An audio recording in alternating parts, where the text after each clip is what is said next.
Welcome back to another episode of the Brown Sugar Cafe podcast, the place where poetry meets conversation. I'm your host, Terrence P. Elmore, and before we get into today's topic, make sure you hit that plus sign so you don't miss an episode. Also, please subscribe to my blog, theBrownSugarCafe.blog, and if you find any value in this episode or any other episodes, make sure you leave a heartfelt review. So with that being said, let's get to it.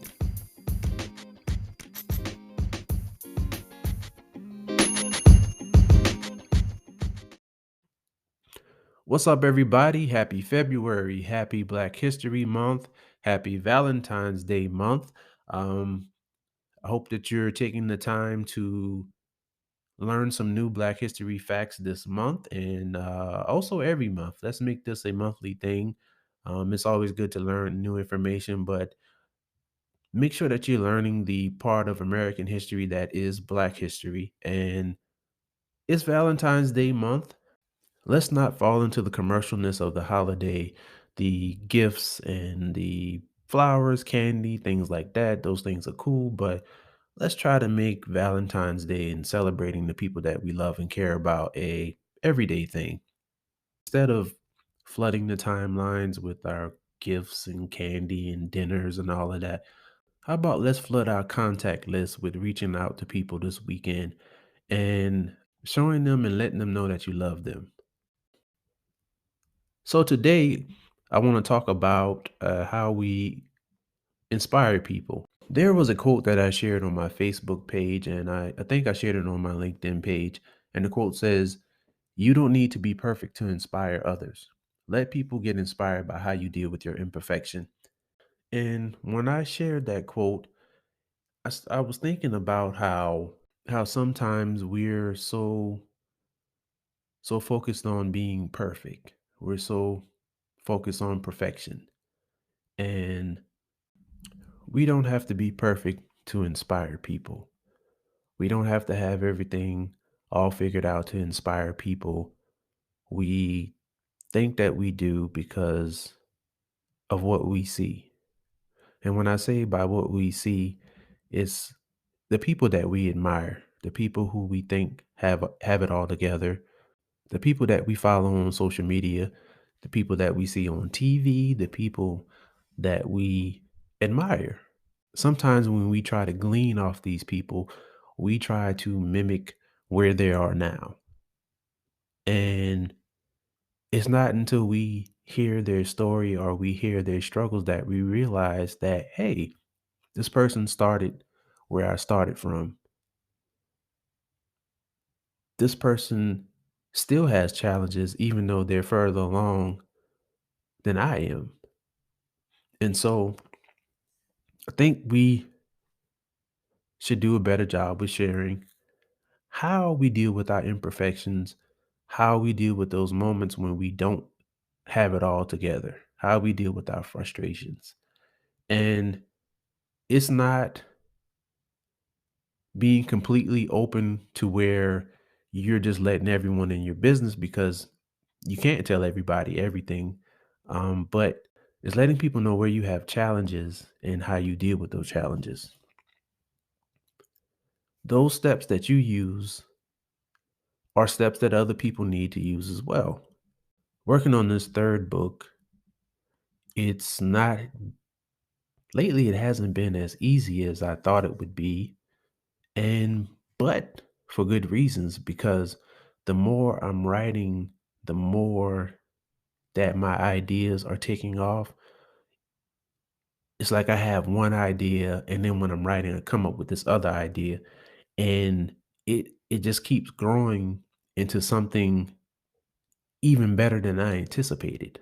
I was on track last year, and I said by the end of the year, I'm going to be finished with my new book. Not necessarily have it, ready to publish, but at least the first draft.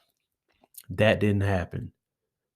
Then we fast forward to January of this year, 2022. I said, okay, by the end of the month, I'm going to have it done.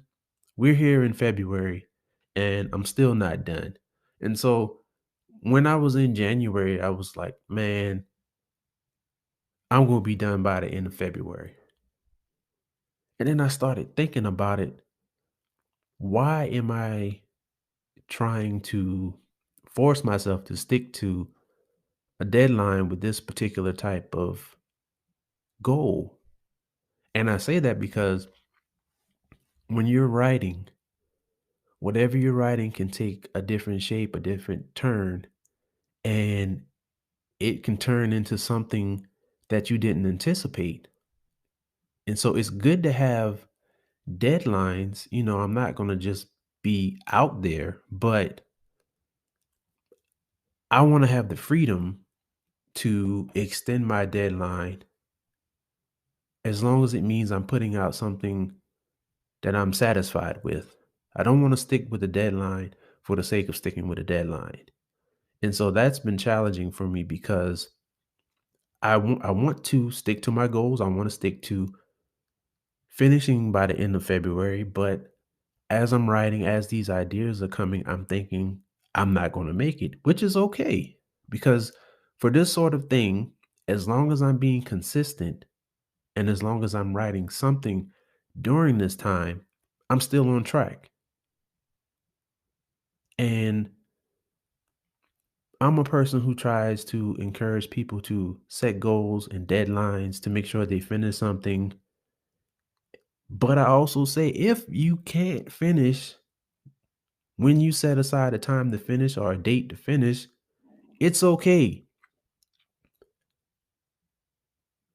It's okay as long as you have been consistent with what you're doing. And writing being consistent can mean a lot of different things. One day you could probably write a whole page. Another day you can write a whole chapter. And then the next day you might not be able to put anything down but a sentence, um, a paragraph, a few sentences. But as long as you're doing something, as long as you're keeping it in front of you, you're making progress. And so that's where I'm at with that. It's handling not being able to stick with a timeline, stick with a deadline that I've set for myself and being okay with it. Because I recognize for this particular thing, I need to allow more time. For this particular thing, I have to make sure that I'm putting out something that I'm satisfied with, and my goal or the goal that I think that I have might not satisfy that, and it's okay. So be okay with where you are as long as you're still making progress, as long as there's still forward movement.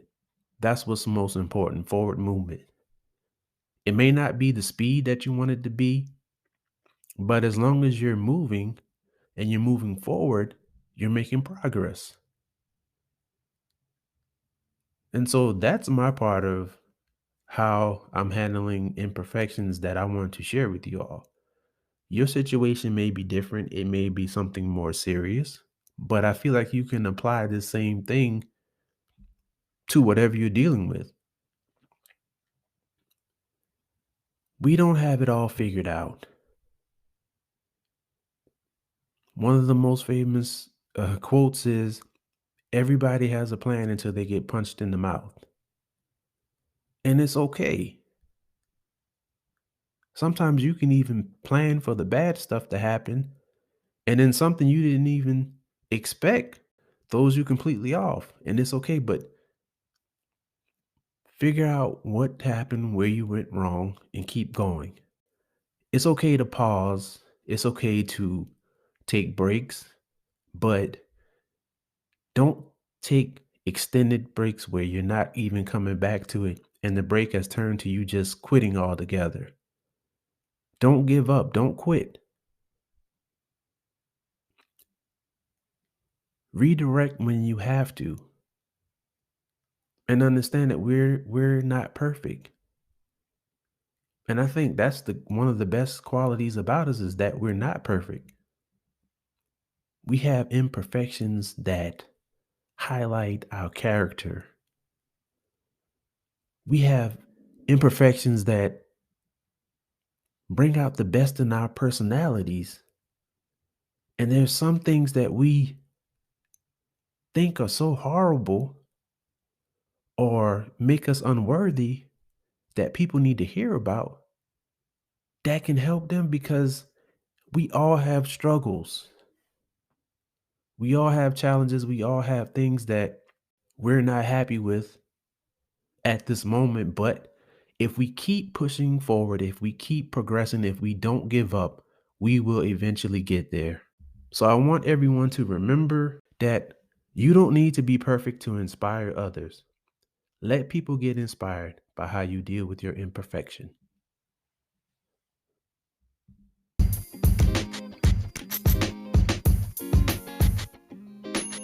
Thank you for tuning in to another episode of the Brown Sugar Cafe podcast. Once again, I'm your host, Terrence P. Elmore, and this is the place where poetry meets conversation.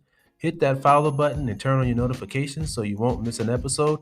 Check out my blog, thebrownsugarcafe.blog. Also connect with me on Instagram at thebrownsugarcafe.